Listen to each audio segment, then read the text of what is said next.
Why do narcissists have to brainwash you um, and groom you and train you? Well, I think it's to make you way easier to control. And in my case, religion was used as a big weapon against me, a huge weapon uh, to brainwash and to control with, to help the narcissist control even more so. Um, it's kind of hard to think about, but because a lot of brainwashing took place and intimidation and fear um, if you didn't comply. Um, so you kind of felt like you were a hostage to the religion and to the family for fear, mainly because of fear of what would happen if you uh, broke off. Um, but they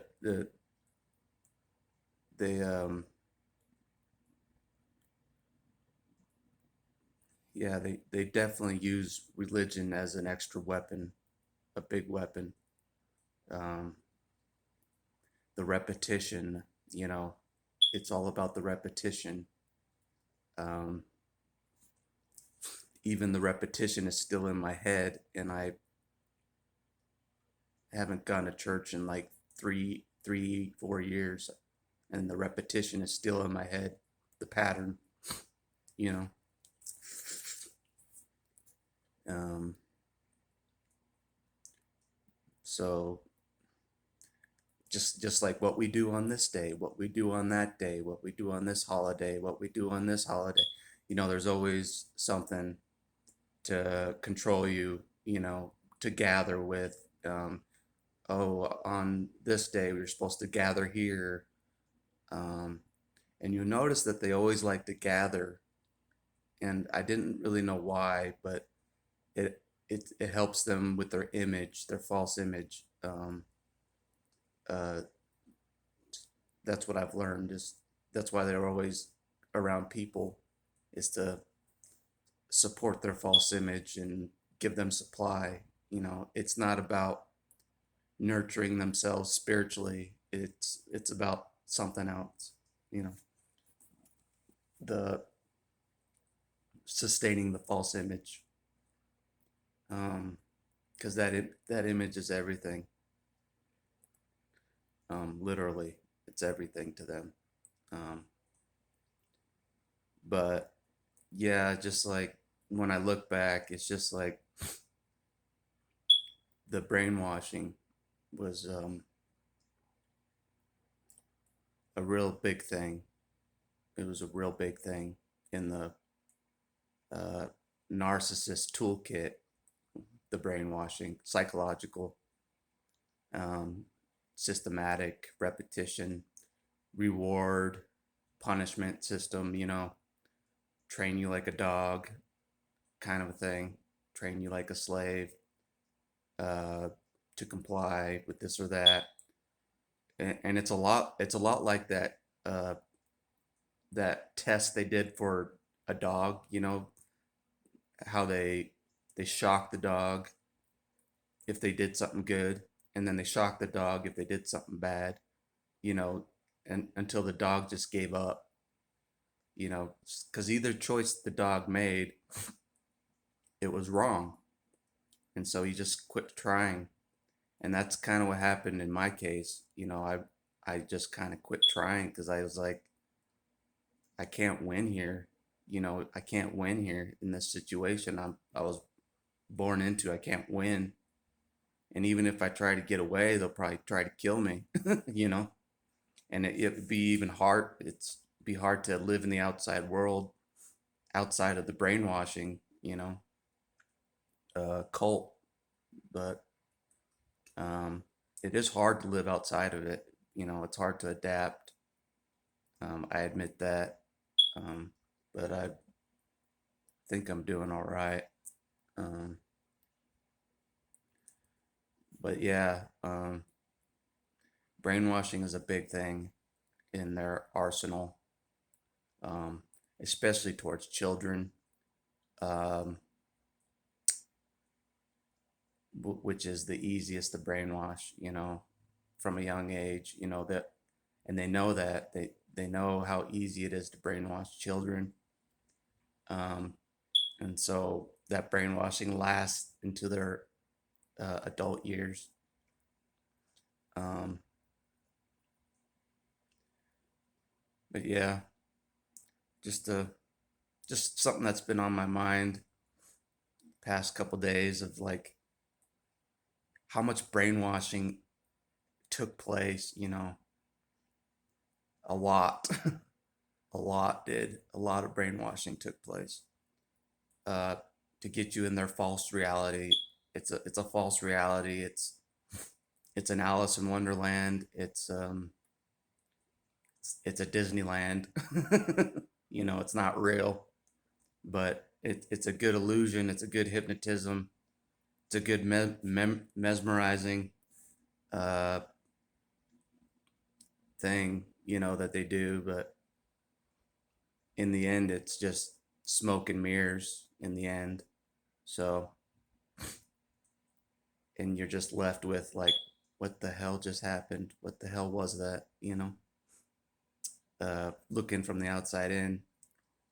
Um, and a part of your brain is like, uh, still wanting to believe the fantasy, but the other part of the brain knows that it wasn't real. It was just meant to control you and put you in a box, basically. And I don't know. That's all I really wanted to say today. It was just like the obvious brainwashing was in my head. Looking at it from an older perspective, like the obvious brainwashing, the obvious intimidation. If you don't comply, the religion has consequences if you don't comply. Uh, that kind of thing. They use religion. In my case, they use religion as a big extra weapon, huge extra weapon against me. So I thought that even God was against me if I didn't comply, with their rules or whatever, that kind of thing. So yeah, but I'm pretty sure God wants you to be free of that shit and not be a controlled uh, automaton, just a nothing, just be a controlled puppet, you know, just taking orders. I'm pretty sure that's not what God wants. I don't think He wants you to be a slave to religion or family, especially um, in fear or of your life if you don't comply with all their rules. Um, so yeah, that's just all I wanted to say. Was just that's all I do. I remember a lot of intentional brainwashing. Just going to church. Every week, doing this every week, doing that every week. Repetition, doing this every week. Dinners with the family every week. Just the constant schedule. The constant repetitious schedule. That they do um, to to help them control. Mainly. So just keep that in mind. If you feel like you're in some kind of a circuit of like your schedule's already made for you, like in a religion, then get the hell out of there. If you feel forced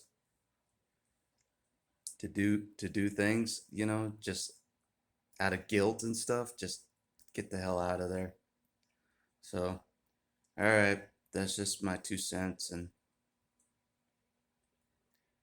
yeah.